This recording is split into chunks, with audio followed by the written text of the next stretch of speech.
वफाकी काबीना आज कौमी एयरलाइन की निजकारी की हतमी मंजूरी देगी। वज़ीर आज़म की ज़ेर सदारत आज शाम इजलास होगा। गुज़िश्ता रोज़ आरिफ हबीब कंसोर्शियम ने 135 अरब की बोली लगाकर PIA को खरीदा था। लकी सीमेंट कंसोर्शियम ने 134 अरब की आखिरी बोली लगाई थी। एयर ब्लू की जानिब से 26 अरब की बोली लगाई गई।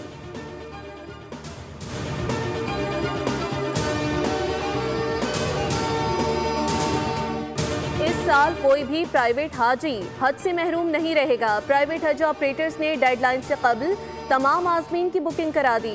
हज ऑर्गेनाइजर ने आज़मीन की 100% रकम सऊदी अरब में जमा करा दी। रिहाइश, खाने पीने समेत तमाम सर्विसेज की अदायगी कर दी गई।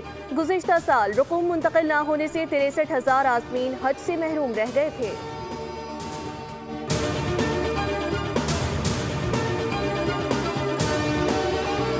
और इसराइल की जानिब से ट्रंप अमन मुआहदे के खिलाफ वर्जियों का सिलसिला जारी। 24 घंटे में इसराइली फ़ज़ाई हमलों में मज़ीद 10 फ़लस्तीनी शहीद हो गए।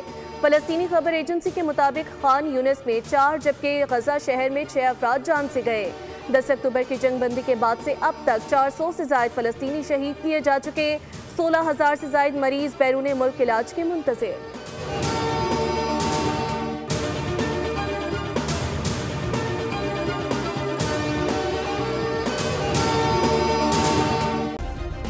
सब्सक्राइब करें और बेल दबाएं ताकि कोई खबर रह न जाए।